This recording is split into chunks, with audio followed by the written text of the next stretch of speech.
할렐루야. 하나님께서 우리 사이에 함께 하셔서 또 늘 마음과 또 우리의 몸과 우리의 모든 생각을 평안히 지켜주신 줄로 믿습니다. 월요일부터 출발해서 어제 저녁까지 총회에서 하는 목사 계속 교육이라고 하는 교육을 다녀왔고요. 어제 밤에 올라왔습니다. 기도해 주신 우리 성도님들 감사드리고 또 우리 장로님들께도 또 우리 목사님들께도 감사를 드립니다. 사실 어디 가서 좀 마음이 불안하면 교회 생각하고 이러면서 마음이 좀 불안하면 여간저간 힘든 게 아닌데 그래도 이번에는 마음 편히 다녀올 수 있었습니다. 영상 예배도 보고 또 교회 소식도 들으면서 그래도 목사님들이 교회를 잘 지켜주셔서 감사하고 또 우리 성도님들이 하루하루 기도해 주시는 그 속에서 여러 가지로 또 배움의 기회도 얻었고 또 제 생각도 정리할 수 있는 기회도 되었고 또 많은 분들과 함께 교제하면서 여러 가지 생각들도 얻을 수 있는 그런 기회가 되었습니다. 좋았던 시간이었던 것 같고요. 함께 이렇게 기도해 주신 모든 분들 감사드리고 또 얼마나 보고 싶었는지요. 이 3박 4일이 상당히 길더라고요. 그래서 빨리 가야 되겠다. 다음부터 이렇게 오래 비우면 안 되겠다 하는 생각들이 들었습니다. 어쨌든 건강히 잘 계셔서 감사하고 오늘 영상을 통해서도 또 교회에서도 함께 만나 뵙는 모든 분들 정말로 사랑하고 주님의 이름으로 축복합니다. 오늘 함께 말씀 나눌 텐데요. 예레미야가 2장 18절부터 22절까지 감당하기 힘든 환난이 다가올 때라는 제목으로 함께 말씀을 생각해 보겠습니다. 우리의 인생 가운데는 고난이 있습니다. 이 고난 가운데는 일전에 한번 말씀드린 것 같은데 두 가지의 고난을 생각할 수가 있습니다. 첫 번째는 징벌적 고난. 그래서 벌 받는 거예요. 쉽게 말하면 하나님 앞에 벌 받아서 고난 당하는 것. 두 번째는 언약적 고난이 있습니다. 야곱도 그랬고 요셉도 그랬고 아브라함 모든 그 성경의 인물들이 다 그런 것처럼 하나님께서 약속하셨는데 고생했지 않습니까? 그런데 하나님께서는 그 고생하게 하려는 것이 본심은 아니셨어요. 본심은 더 큰 복을 주게 하시는 것인데 그 복을 받을 그릇이 되게 하기 위해서 그럼 망치도 그렇고 그릇도 그렇고 더 단단하고 넓게 하기 위해선 계속 두들겨야 되지 않습니까? 담금질을 하듯이 그렇게 계속 사람을 연단시키면서 그 그릇을 크게 해서 그 사람에게 더 많은 복을 부어주시려고 그렇게 고난을 허락하실 때가 있습니다. 언약적 고난이라고 하죠. 그래서 우리의 인생 가운데 고난이 다가올 때는 우리가 지금 어떤 종류의 고난을 당하고 있는지 그것들을 빨리 알아야 돼요. 내가 하나님께 벌 받아서 지금 고난을 당하는구나. 아니면 하나님께서 나를 훈련시키시는 과정이구나. 이 모든 것 속에서 하나님의 뜻을 빨리 알아차릴 때에 성도는 그 고난을 지혜롭게 감당할 수가 있습니다. 예레미야 애가를 보면서 지금 이스라엘의 고난이 있죠. 그런데 이 이스라엘의 고난은 어떤 고난일까? 참 처참한 광경들이 이 속에서 나오고 있는데 애가에 나오는 이 고난은요, 징벌적 고난이에요. 징벌적 고난. 이스라엘 백성들이 하나님 앞에서 불순종하고 저들이 하나님을 버렸거든요. 하나님을 버렸기 때문에 하나님이 이스라엘 백성들을 버린 거예요. 그래서 이들은 처참한 고난을 당합니다. 말로 할 수 없는 끔찍한 일들이 그들에게 생기고 있는 거죠. 우리가 이렇게 생각할 수가 있습니다. 모든 사람들에게 있어서 이 땅에 있는 모든 사람들에게 가장 큰 불행이라고 할까요? 가장 큰 어려움이라고 할까요? 이거는 구원받지 못하는 것. 그것만큼 불행한 것이 없어요. 구원받지 못한다는 것은 이 땅에 어떤 생명도 가질 수 없는 거 아니겠습니까? 그런데 우리는 좀 다르죠. 우리들에게 있어서 이미 우리는 하나님께서 주신 구원의 은혜 가운데 있는 줄로 믿습니다.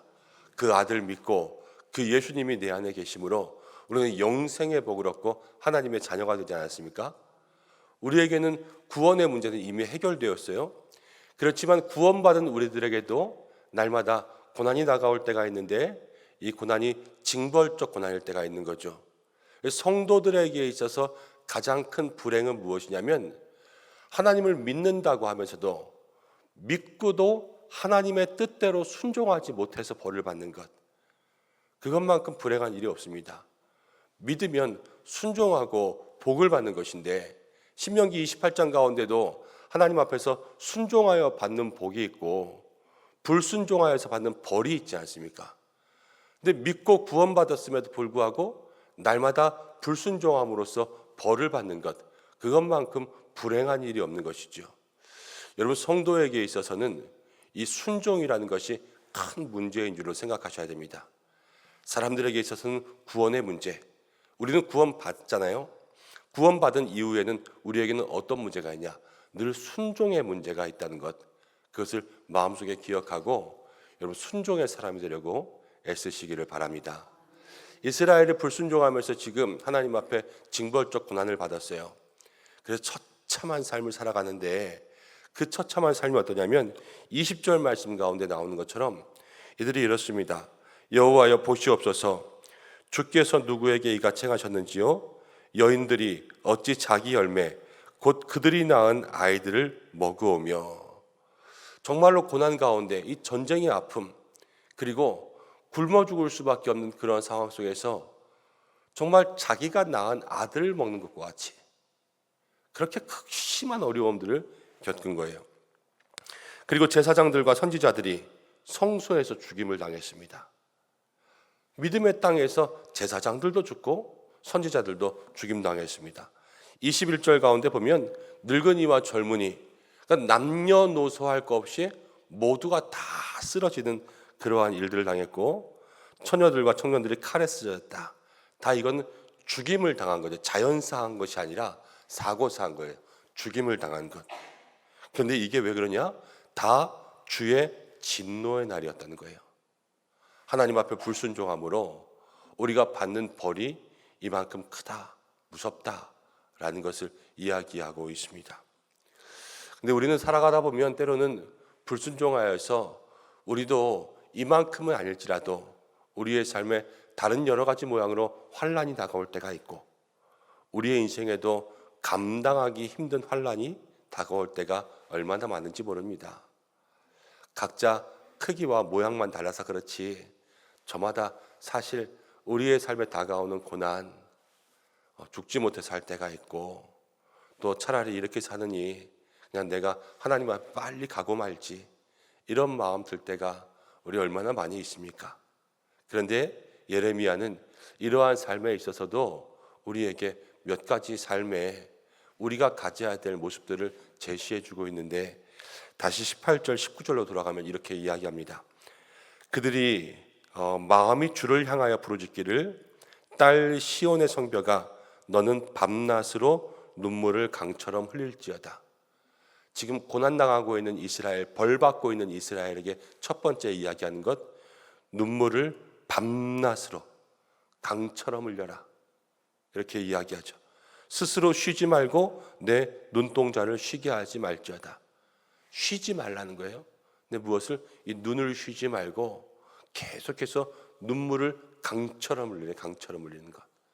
이것이 18절 말씀 가운데 나온 거고 19절 말씀 가운데 보면 이렇게 이야기합니다. 초저녁에 일어나. 초저녁이라는 것은 이스라엘 백성들이 밤을 세 부분으로 나누는데요. 이 초저녁이라는 것은 이제 잠을 자려고 할 때예요. 그러니까 잠자리에 들지 말고 일어나라는 거예요. 자려고 그런 생각하지 말고 잠도 자지 말고 깨어 일어나라. 그럼 일어나서 뭐 하냐?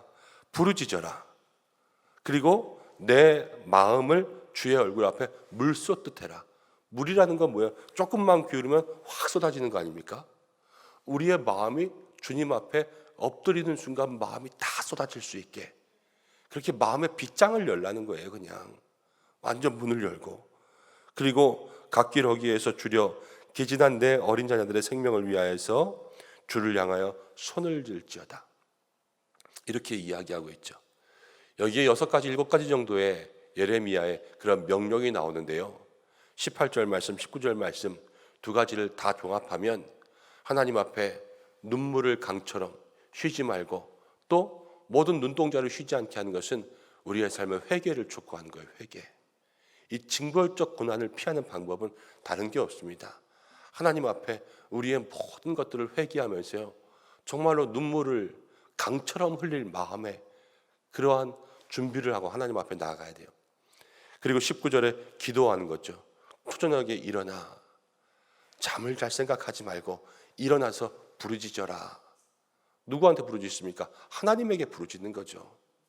주여, 주여, 주여 하고 앉으면 하나님 우리 아버지시라.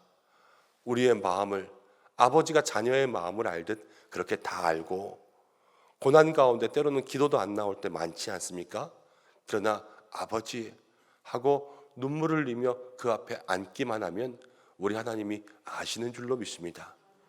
그러면서 우리가 우리의 모든 마음을 물 쏟듯, 그리고 우리뿐만이 아니에요. 여러분, 우리가 고난당하면 이 고난이 우리의 가정과 자녀와, 여러분, 우리가 극심한 고난 가운데 있으면요, 보는 사람도 힘들 때가 있습니다. 그렇지 않습니까? 그냥 보고만 있어도 저 사람의 고난이 힘들 때가 있고요, 그거를 가장 힘들게 견디고 있는 사람이 가족이에요. 가족. 그런 가족들을 향하여서 두 손을 들고 그렇게 기도해라, 이것을 이야기하고 있는 거죠. 여러분, 이것이 성도가 이 불순종의 길에서 벗어날 수 있는 믿음의 모습이고, 또 이 징벌적 고난 가운데 하나님 앞에 그 삶의 모습을 다시 한번 회복할 수 있는 믿음의 길인 줄로 믿습니다. 혹시 어려움 가운데 있는 우리 성도님들이 계시다면, 또 감당할 수 없는 힘든 환난이 찾아온 우리 성도님들이 계시다면, 주님 앞에서 여러분 회개와 기도, 여러분들의 눈물을, 또 저의 눈물을 강같이 주님 앞에 보일 수 있는 그러한 믿음의 모습들이 생겨나기를 축복합니다. 손을 들어 기도하고 모든 기도를 쉬지 말고 초저녁에 일어나라 그랬잖아요. 여러분, 우리의 삶을 주님 앞에 조금 더 붙들어 매고 주님께 나아가야 돼요. 그래서 모든 마음의 빗장들을 풀고 하나님 앞에 다 쏟아 놓으십시오. 신명기 33장 29절에 보면 이런 말씀이 있습니다. 이스라엘이여, 너는 행복한 사람이로다. 너처럼 구원을 얻은 사람이 누구냐? 모세가 이스라엘 백성들에게 했던 말이에요. 너처럼 구원받은 사람이 어딨냐? 행복한 줄 알아. 그런데요, 그 행복한 사람이 지금 이렇게 고난당하고 있어요. 여러분, 얼마나 비참한 일입니까? 그런데 우리도 신앙생활하면서 여러분, 우리처럼 행복하게 구원을 얻은 사람이 어디 있습니까? 그러나 우리가 하나님 잘 붙들지 못하고 하나님 앞에 우리의 믿음의 모습들을 잘 지키지 못하면 이 애가에 나오는 이스라엘의 백성들의 모습이 나도 이렇게 될 수 있다라는 것을 늘 기억하고 살아야 돼요. 기억하고. 그래서 어떠한 믿음의 모습을, 또 어떠한 믿음의 일들을 만나든지 여러분, 우리가 날마다 하나님께 나를 붙들어 매고 하나님께로 돌아갈 수 있는 그러한 믿음의 마음을 가지고 살아야 되겠다, 이것을 마음을 생각하고, 여러분, 감당하기 힘든 환난들을 만날 때 다시 한번 쉬지 않고 주님 앞에 우리의 삶을 돌이킬 수 있는 회개와 기도로 나아갈 수 있는 오늘의 한날의 삶이 되기를 주님의 이름으로 축복합니다.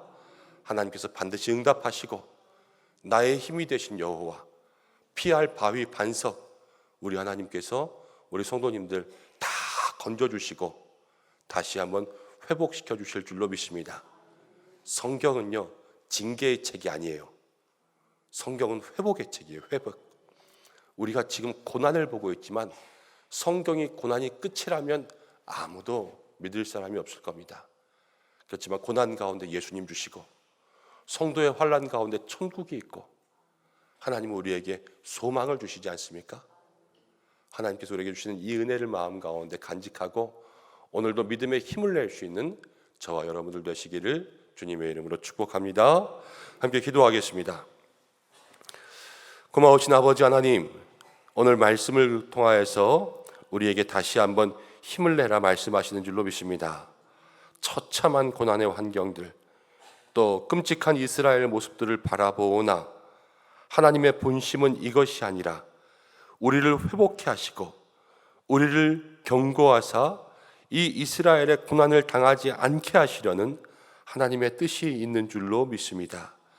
하나님, 우리가 살아가면서 때로는 감당하기 힘든 고난들을 만날 때에 이것이 우리의 잘못인지, 우리를 연단시키시기 위한 하나님의 계획인지 늘 마음 가운데 묻고 기도하며 주님 붙잡게 하여 주시고, 오늘 예레미야가 이야기한 67가지의 우리의 삶에 주시는 교훈들처럼 우리의 눈물을 강같이 쉬지 말고 초저녁에 일어나 주께 부르짖으며 두 손 들고 기도할 수 있는, 마음을 쏟을 수 있는 믿음의 모습들이 생겨나도록 하나님 우리를 붙들어 주옵소서. 성령께서 우리를 도우실 줄로 믿습니다. 우리 은성의 모든 성도들 한 사람 한 사람 주께서 붙들어 주시옵소서. 이날도 기도하며 나아갑니다. 마음에 간구하는 모든 것 주께서 하시오니 들으시고 응답하여 주시고, 하나하나 그 마음의 작은 신음들까지도 주께서 귀 기울여 주시고 마음을 위로하시며 새 힘 주시고 주님의 능력의 팔로 붙들어 주시옵소서. 하나님, 또 3박 4일의 기간 동안 우리 교회와 성도님들을 하나님의 품 가운데 품어 주신 줄로 믿습니다. 하나님, 떨어져 있으나 얼굴로서 마음으로서 더욱더 가까워 기도할 수 있도록 인도하신 하나님, 날마다 교회를 평안히 지켜주시고 모든 성도들의 가정마다 하나님께서 은혜와 은총 내려주시고, 오늘도 일터와 가정에 하나님 주시는 형통의 은혜가 있게 역사하여 주시고, 하나님 교회에 우리 장로님들로부터 모든 성도들 한 사람 한 사람, 또 날마다 애써 섬기는 우리 모든 교역자들 주께서 은혜로 성령으로 충만케 하여 주시옵소서. 환우들을 지켜주시고 회복의 은혜, 치유의 은혜 내려주시고, 우리의 어린 자녀들 주께서 함께하여 주시며, 또 시니어 대학 종강하였는데 우리 연로하신 어르신들 또 다가오는 무더위 가운데 더욱더 힘을 내어 지치지 않게 하나님께서 생명의 은혜를 허락하여 주옵소서. 오늘 한 날도 우리 모두와 함께 하시기를 간절히 원하오며 나라와 민족을 지켜 주옵소서. 예수님의 이름으로 기도드립니다. 아멘.